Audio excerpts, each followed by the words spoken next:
Muy bien, buenas tardes ya. Muchas gracias por la invitación. Yo quisiera partir con un par de minutos de reflexión respecto de lo que fue la presentación que hizo el Weiss. Lamentablemente, espero que haya también preguntas sobre ella al final de esta sesión. Pero él distingue, y a mí me parece que es importante tenerse presente entre las responsabilidades que cabe aplicar a los directores por los hechos dolosos, fraudulentos, incumplimiento explícito de leyes vigentes, de lo que puede hoy día derivarse de responsabilidades asociadas a la culpa, a la negligencia y sobre todo a la omisión de un deber de control. Y esto último tiene eventuales repercusiones potencialmente muy complejas en adelante. Si vamos a establecer que el estándar exigible en la omisión, en lo relativo al control, supone, por ejemplo, reunirse regularmente con los auditores externos, o reunirse regularmente con los auditores internos, o exigir una cierta información, que habrá que precisar cuál es aquella, para tomar decisiones, ese tipo de estándares debiera ser explicitado ex ante. Lo que es muy complicado es que a partir de esta noción indeterminada de la culpa leve, se establezcan ex post cuáles son los deberes que habrían sido infringidos por el incumplimiento de este deber de cuidado. Es muy difícil porque se va moviendo la línea hacia cuestiones que probablemente nunca fueron advertidas antes. El problema es que cuando todo el mundo mira la pelota y después el regulador se encarga de sancionar por no haber visto el gorila, lo cierto es que tenemos un problema práctico, porque probablemente la posibilidad de haber sido diligente respecto de algo que era claro antes se hace muy difícil de cumplir. Perdónenme una reflexión asociada al fútbol, pero uno puede llegar y decir que todo gol, por definición, es culpa de un arquero. Y en rigor, si el arquero hubiese estado parado en el lugar por donde entró la pelota, evidentemente no habría habido un gol. Y en el fragor del día lunes, con los hinchas frustrados, probablemente uno siempre tiene la percepción de que el arquero tuvo responsabilidad. Y si crucificamos a los arqueros por cada gol que les cometen, nadie va a querer ponerse al arco. En consecuencia, hay un tema de explicitación, ojalá ex ante, de lo que entendemos por el deber de cuidado, particularmente si es que vamos a transitar hacia la aplicación de responsabilidades por culpa. En el caso del dolo, la cuestión es clara, pero en el caso de la culpa, cuando hay estándares dinámicos o líquidos, o movedizos, o susceptibles de ser configurados a partir de la presión del medio ambiente y de la opinión pública, lo cierto es que estamos enfrentando a un riesgo difícil de anticipar a los directores, y lo que es más grave, ya no respecto a los directores, sino del funcionamiento de las empresas, a una tentación de comenzar a dirigir las empresas, como sugería Ed Weiser, o basándose en el argumento de los expertos para evitar compromisos posteriores, o dedicándose exclusivamente a dejar constancia en actas de lo diligente que fui para evitar equivocarme. Y eso puede tender a una forma de gestión de los directores extraordinariamente aversa al riesgo, que coloque la gestión de las empresas en una esquina indeseable, en donde lo importante ya no es hacer, sino no equivocarse. Lo segundo que yo quiero plantear es circunscribirme al tema que con el resto de los panelistas nos distribuimos en su oportunidad. Yo quiero referirme básicamente a estas tres materias. ¿Cuál es la función de los directores independientes y del comité de directores en Chile? Algunos comentarios más bien críticos a la reforma reciente de la ley 20.382 y breves reflexiones sobre algunas perspectivas de futuro de los directores independientes. El comité de directores y el director independiente se establece en el derecho corporativo chileno como un dispositivo de mitigación del riesgo de abuso del accionista mayoritario en perjuicio de los minoritarios. Y es bueno decirlo así claramente. Ese es el tipo de conflicto de interés que deriva de la estructura de propiedad de las empresas chilenas y que opone potencial históricamente al controlador y la administración que de él depende con los intereses de los accionistas minoritarios. Y es una línea, una tendencia regulatoria que en Chile adquiere fuerza y marca un inicio a partir de las consecuencias del llamado caso Chispas. Y el problema que se quiere evitar es el riesgo de extracción de valor en perjuicio del minoritario, a través de tomas de control, operaciones con partes relacionadas, aprovechamiento de oportunidades comerciales por parte de la matriz o del controlador intermedio de la compañía. Y este es un problema, una tipología de problema que tiene su origen en la estructura de propiedad concentrada de las empresas chilenas, que es radicalmente distinto de la estructura de propiedad de las empresas anglosajonas. Y esto es obvio para la mayoría de ustedes, pero no es obvio, incluso en el debate político, y me atrevo a decir, en la forma en que se legisló recientemente respecto a los comités de directores, porque parecieron confundirse los conceptos. Y hubo, me parece, traducciones a la legislación chilena de principios propios de la regulación anglosajona que eran remedios para otra enfermedad. Y vamos a ver algunos ejemplos de eso. Y por tanto, esto que me parece obvio a estas alturas para muchos, debe ser subrayado porque al parecer no fue suficientemente claro en la adopción de las medidas de reforma legal que nos rigen desde hace un par de años. Entonces, cuando pensamos incluso en la expansión del comité de directores a otras funciones, tenemos que tener claro que este es un comité estructurado en su composición y sus atribuciones fundamentalmente para el control de ese riesgo, una sobrerepresentación del accionista minoritario como mecanismo de defensa de aquella amenaza potencial de extracción de valor de parte del controlador. Y eso, por definición, limita la posibilidad de expandir la función del comité de directores a otras tareas en donde ese potencial conflicto es irrelevante. Comentarios críticos a la reforma de la Ley 20.382, que entró en vigencia el 1 de enero del año 2010. Como decía, parece esta reforma haber sido construida con algún grado de confusión entre lo que es el problema chileno y el problema anglosajón. Y a mi juicio, finalmente, el resultado no es satisfactorio. Si uno compara el proyecto de ley como va al Parlamento inicialmente, lo que se dice, mire, nos parece que es insuficiente la noción de independencia electoral. Esto es, la idea de que será director independiente aquel que no haya sido elegido con votos del controlador. Entonces vamos a agregarle algo más. Le vamos a agregar algunos elementos de independencia material o cualitativa.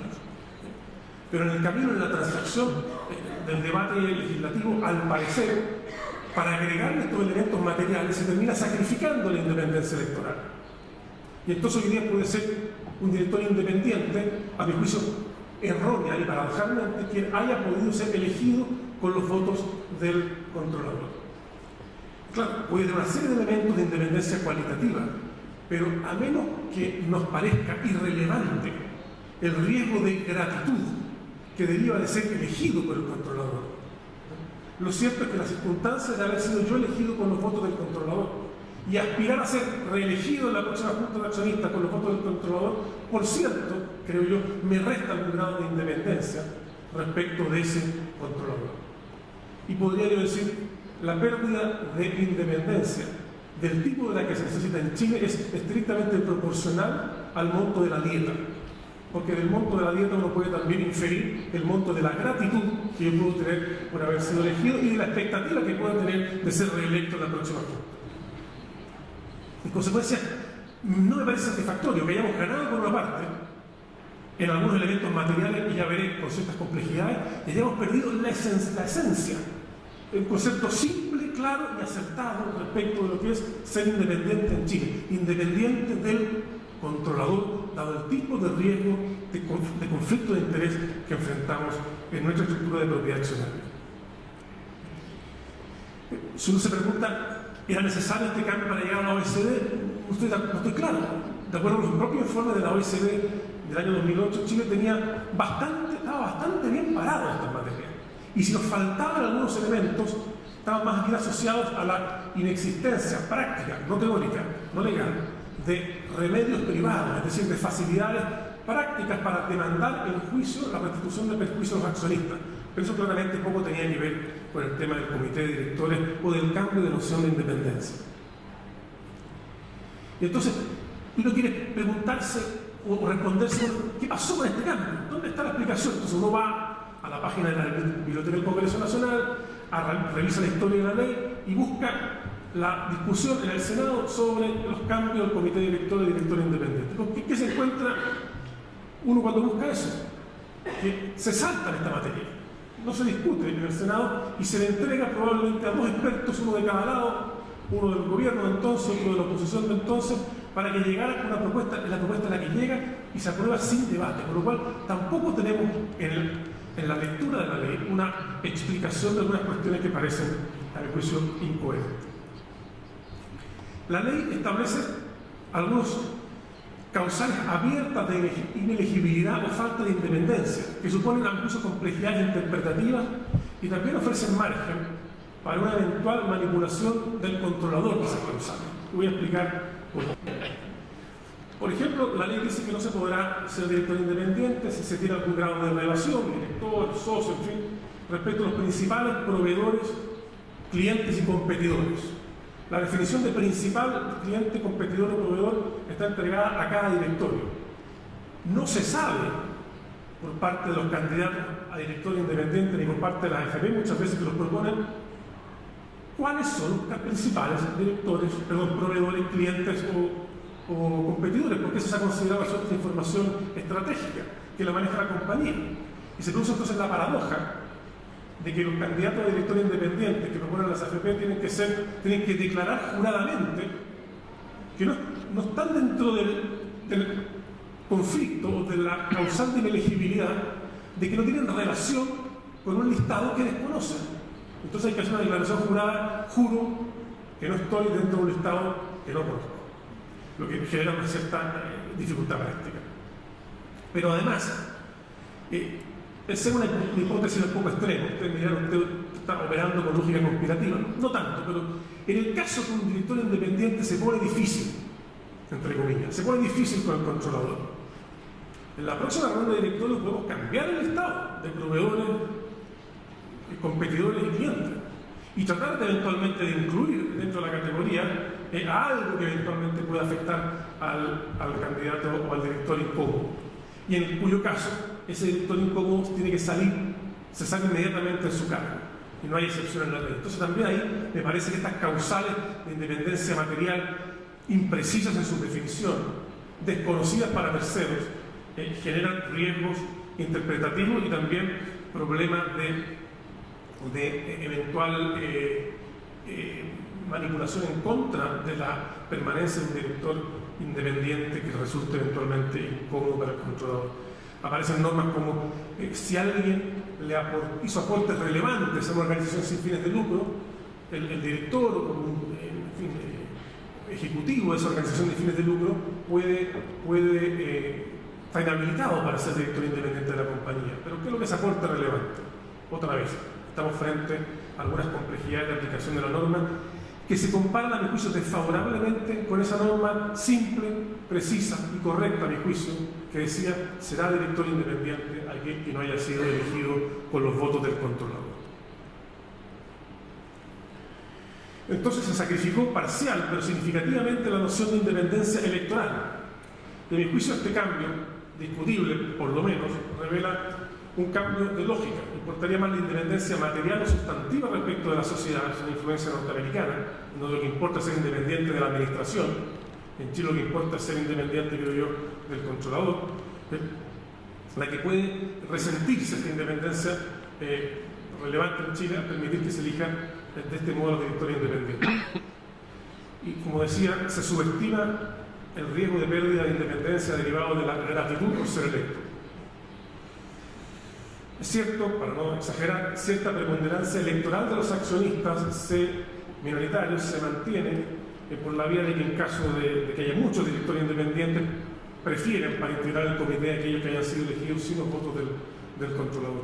Pero creo yo que pudo y se debió haber optado por mantener, eventualmente complementar, pero nunca sacrificar la noción de independencia electoral, porque sigue siendo ese el tipo de riesgo que justifica la existencia del comité de directores como lo conocemos en Chile.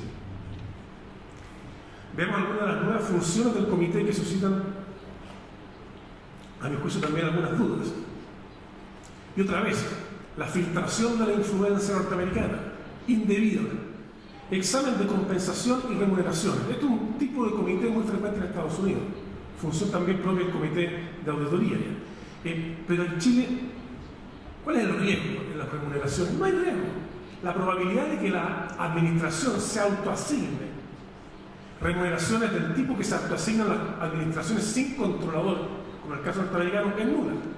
Entonces, esto es un problema norteamericano Pues bien, tenemos el comité de directores examinando la remuneración de los ejecutivos.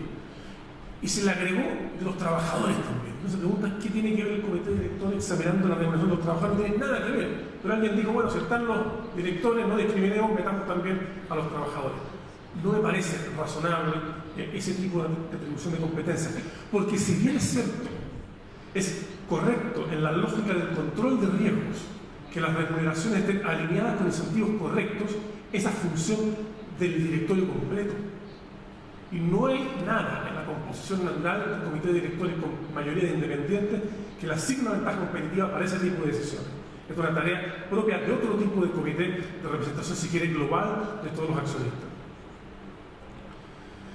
Otro cambio que a mí me parece que fue un retroceso.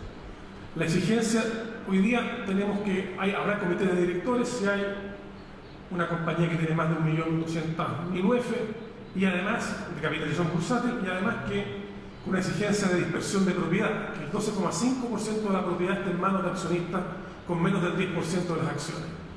Eso no aplica exactamente lo que teníamos antes con lo que tenemos hoy día. Antes había más comités de directores exigidos por ley y hoy tenemos menos comités de directores exigidos por ley. Será un avance, un retroceso, depende de donde se mire, pero de la perspectiva del fortalecimiento de los comités de directores no me parece que sea un avance. Pero en segundo lugar, ¿por qué el tema del 10%? ¿Por qué tenemos que discriminar entre el accionista que tiene un 10% y el accionista que tiene más de un 10%? La verdad es que la ley establece, a mi juicio, para otros efectos, sin que tenga significación para lo que estamos viendo acá, que el accionista que tiene un 10% se considera, en algunos casos, persona relacionada, en otros casos, accionista mayoritario, pero sigue teniendo poco poder respecto del controlador. Pero además, lo más grave, si yo tengo un 9,9% y tengo comité de directores, compro las acciones suficientes para llegar al 10%, probablemente se acabó el comité de directores. Entonces hay un desincentivo para el accionista del 9,9% para llegar al 10%, porque probablemente se sustraen, luego de llegar al 10%, ese porcentaje accionario del 12,5% necesario para tener un comité de directores. Con lo cual, esta fue una reforma, a mi juicio, rara. ¿Por qué se transó esto en su oportunidad? Porque se dijo, mire,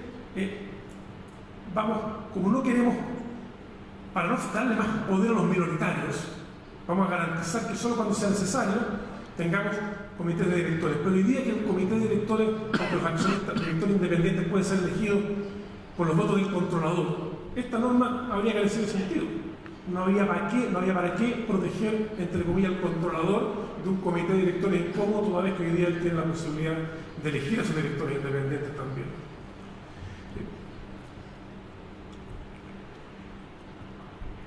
Esto mismo también, hay una serie de cuestiones ahí que me parece a mí que son complicadas y que en definitiva pueden debilitar la existencia de un comité de directores y el funcionamiento de este dispositivo que apuntaba básicamente a controlar el riesgo de abuso del controlador respecto del minoritario. Algunas perspectivas de futuro. 3 temas a analizar. El primero es el estándar de responsabilidad del miembro del comité de directores. ¿Tiene un miembro del comité de directores una responsabilidad distinta que la del resto del directorio? Hasta hace un tiempo atrás esta pregunta era irrelevante, pero de momento que la formulación de cargos, que son superintendencias en el caso laboral, distingue y formula cargos específicamente a los directores miembros del comité, cabe entonces estimar que el estándar de responsabilidad respecto de estos directores es mayor. Habrá que ver si es un estándar de deber de cuidado adicional, pese a que la ley nada dice al respecto, sino que le aplica las mismas normas de la culpa leve, o si por la especialización de determinada función, la falla en la función supone un grado de responsabilidad distinta que la del resto del directorio. Esto es algo que tendrá que resolver la superintendencia. ¿Hasta dónde son sujetos pasivos de un estándar de responsabilidad distinta, ya sea por el nivel de exigencia o por especificación de la tarea, los directores independientes respecto del resto de los directores? Pero si lo que decíamos, dado que hay formulación de cargos especiales para los comités, para los directores propios del comité, y en el contexto de la función de control que naturalmente tiene el comité de directores, probablemente todo aquello que hemos estado diciendo respecto del riesgo de transitar hacia una exigencia excesiva en materia de responsabilidad de los directores se concentra mayormente en el caso de directores independientes. Si todos los directores van a tener que preguntar varias veces, van a tener que dudar de la información que le entregue el gerente, van a tener que dudar de la información que le entregue el auditor, probablemente esa duda va a ser multiplicada en el funcionamiento del comité de directores y vamos a tener un comité de directores particularmente y eventualmente de modo excesivamente escéptica. Es decir, un grupo de personas con la presión de desconfiar casi de todo para efecto de salvar sus responsabilidades.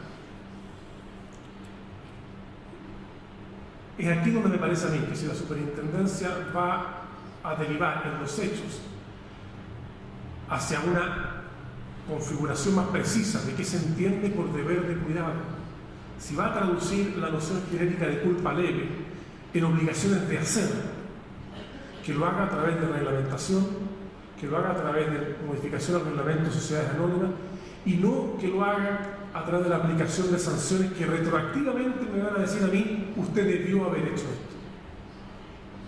Si era obligación mía informarme, en el caso FASA, probablemente sería mejor, más tranquilizador y más claro para todos, que se establezca en qué consiste el deber de informarse, porque en rigor lo que tenemos hoy día en la ley más bien es un derecho a informarse, es un deber. Si vamos a entender que el no haberse reunido de forma privada, estoy especulando, con los auditores internos, o no haberse reunido en forma directa con los auditores externos, constituye una omisión al deber de cuidado. Pues bien, avancemos hacia una explicitación, ojalá ex ante, porque todo lo que signifique aplicar sanciones hacia atrás respecto de encarnaciones no explícitas del deber de cuidado corre el riesgo de afectar principios básicos del derecho sancionatorio, como es que no se puede aplicar sanción respecto a una conducta que no estaba precisada con anterioridad. ¿Cómo conviven las legislaciones anglosajonas con esta definición laxa del deber de cuidado? Básicamente a través de la regla del Business Judgment Rule. Confianza en lo que hacen los directores, reducción del cuestionamiento legal a la tarea de los directores, salvo que hayan fracasado groseramente en adoptar un razonable proceso deliberativo antes de adoptar una decisión. Pero en caso contrario no hay problema. Pero si en Chile vamos a aplicar sanciones por omisión del deber de cuidado que vayan a ir a algo más de lo que la aplicación de la lógica y jurisprudencia norteamericana habría sugerido en el caso chileno, parece que el camino correcto. Si queremos evitar esta suerte de incertidumbre peligrosa para el funcionamiento de los directorios es tener una explicitación normativa de qué se entiende concretamente por las exigencias que permiten satisfacer la obligación de control o el deber de cuidado. Algo así, bien lo decía Weiser, es lo que está establecido en la ley de responsabilidad penal de las personas jurídicas. Si usted cumple con ciertas cuestiones explicitadas allí, usted parece que se salva del reproche penal en materia de personas jurídicas. Pues bien, una lógica de ese tipo me parece a mí más cercana a las certidumbres jurídicas necesarias para poder desarrollar buenas prácticas de gobierno corporativo en el futuro. Revisión legislativa, yo creo, pero esto es una opinión que no comparte mucha gente, que la reforma del 2009 desordenó la noción de director independiente.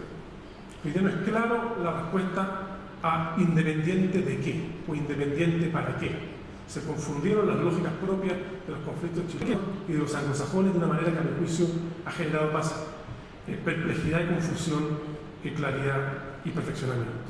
Por tanto, postularía yo corregir los errores del 2009. ¿Se puede vivir con la ley como está? Sí, se puede vivir con la ley como está, pero no es una ley perfecta claramente. Finalmente, ¿se puede o se debe ampliar la función del comité de directores? Yo creo que la respuesta obliga a distinguir entre lo que podría ser una exigencia normativa y lo que podría ser una exigencia de buena práctica. A mi juicio es muy difícil ampliar por norma legal o reglamentaria la función del comité a cuestiones distintas de aquellas que digan relación con el control del tipo de conflicto de interés que justificó su existencia. Y por tanto, excede su función naturalmente, a mi juicio, el examinar las remuneraciones.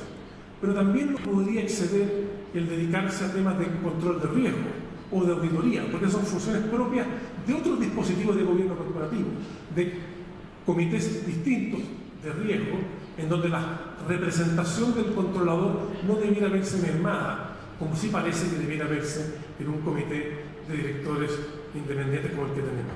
En consecuencia, la misma naturaleza de un dispositivo de control de un tipo de riesgo cercena o reduce las posibilidades de ampliar normativamente las funciones del comité de directores.